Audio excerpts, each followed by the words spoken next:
Assalamualaikum warahmatullahi wabarakatuh. Innal hamdalillah nahmaduhu wa nasta'inuhu wa na'udzubillahi min shururi anfusina wa min sayyiati a'malina. May yahdihillahu fala mudhillalah wa may yudlil fala hadiyalah. Asyhadu an la ilaha illallah wa asyhadu anna Muhammadan abduhu wa rasuluh. Rabbi shrah li sadri wa yassir li amri wahlul 'uqdatam min lisani yafqahu qawli. Teman-teman pasti tahu kan, salah satu sosok sahabat atau bisa disebut dengan bestinya Rasulullah yang sangat dekat dengan Rasulullah, hingga beliau ini mendapatkan gelar As-Siddiq dari Rasulullah itu sendiri. Nah, pasti kita sudah tahu, pasti kita sudah mengenal nama sahabat tersebut adalah Abu Bakar. Nah, di sini ada satu cuplikan kisah dari Abu Bakar As-Siddiq yang patut kita contoh, yang patut kita tiru, dan bisa menjadi tauladan bagi kita semua. Nah, setelah Abu Bakar As-Siddiq ini masuk Islam, Abu Bakar itu dia menyebar agama Islam kepada pengikut-pengikutnya, kepada teman-temannya, kepada masyarakat, kepada keluarganya, kepada followers-followersnya. Hingga yang kita tahu ada 10 sahabat Nabi yang dijamin masuk surga. Nah, 7 diantaranya ini adalah hasil ajakan dari Abu Bakar As-Siddiq, seperti Utsman bin Affan. Dia itu khalifah ketiga setelah Umar bin Khattab dan juga disebut sebagai pemilik dua cahaya. Lalu ada Abdurrahman bin Auf,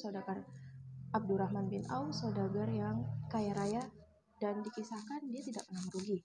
Lalu ada Thalha bin Ubaidillah ini dikenal sebagai syahid yang berjalan di muka bumi, hingga Rasulullah sendiri yang bersabda bahwa Thalha ini adalah sosok yang syahid yang berjalan di muka bumi, karena Thalha ini yang menjadi benteng, yang menjadi perisai Rasulullah saat perang Uhud.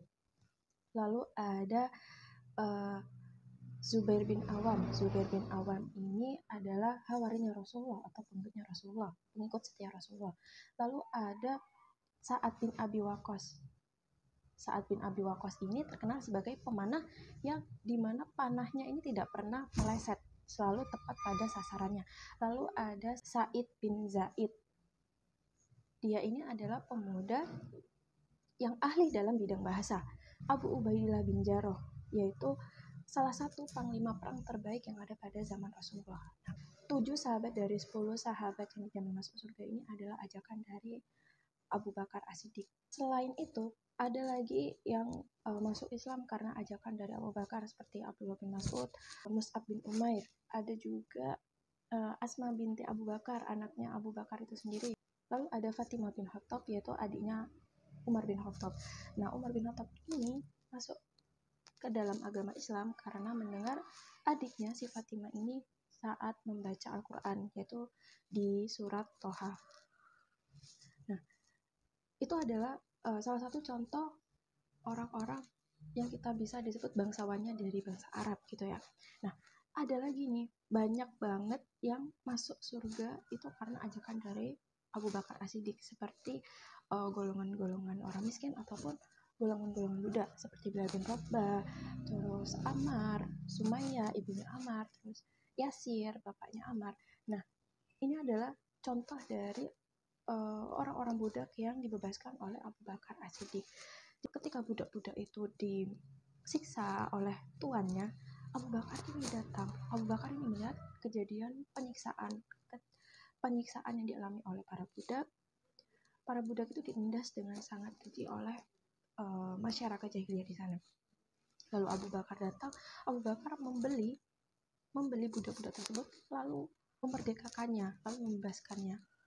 Masya Allah sekali ya, Abu Bakar ini karena sifatnya yang sangat baik, tauladan yang sangat baik, humble-nya dan akhlak yang baiknya juga itu patut kita contoh. Nah, ada salah satu hadis, dan ini tuh hadis tentang kebaikan.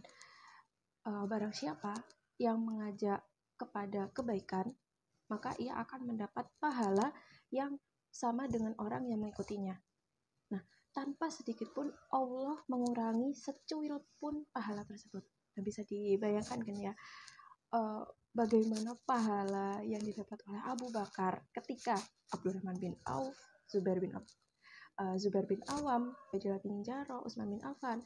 Nah, 7 dari 10 sahabat yang dijamin masuk surga oleh Allah itu adalah ajakan dari Abu Bakar, dan setiap kebaikan yang dilakukan oleh ketujuh sahabat tersebut dan umat Muslim, ajakan Abu Bakar yang lainnya apabila mengerjakan amal solih, mengerjakan amal solih seperti sholat, zakat, sedekah dan lain sebagainya, itu Abu Bakar dapat pahalanya. Abu Bakar dapat kebaikannya tanpa sedikit pun Allah mengurangi pahala tersebut. Nah, bisa dibayangkan ketika kita tidur kita mendapat pahala, ketika kita makan kita mendapat pahala, ketika kita berdiam kita mendapat pahala. Masya Allah sekali kan. Karena itu perlu untuk kita mengajak sesama umat Islam, sesama teman, sesama keluarga itu untuk melakukan hal-hal yang baik. Karena apa? Karena Allah sendiri akan membalas kebaikan tersebut. Itu. Nah, apabila kita bayangkan sebenarnya tuh apakah kita yakin sholat kita itu diterima 100% oleh Allah? Apakah kita sudah yakin bahwa sedekah yang kita berikan itu 100% lillah karena Allah? Nah, itu patut kita pertanyakan sebenarnya teman-teman.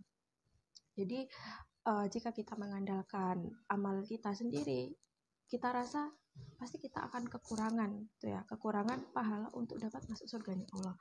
Oleh karena itu, kita dapat mengajak kebaikan, dan itu menjadi salah satu investasi terbesar bagi kita untuk bisa menambah kebaikan, menambah pahala yang akan kita dapat gitu ya.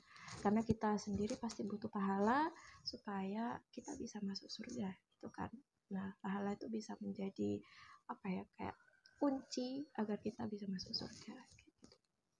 Jadi teman-teman, ini adalah salah satu kisah dari Abu Bakar As-Siddiq di mana beliau ini bisa menjadi suri tauladan kita, menjadi sosok yang patut kita contoh dalam kebaikan, karena ceritanya inilah yang bisa mengantarkan kita menjadi pribadi yang lebih baik, menjadi pribadi yang ingin mencoba lebih baik lagi daripada yang sebelumnya. Semoga kita diberikan kemudahan, diberikan kelancaran, dan diberkahi dan diridhoi oleh Allah Subhanahu wa taala dalam setiap langkah yang kita ambil. Sekian dari saya. Assalamualaikum warahmatullahi wabarakatuh.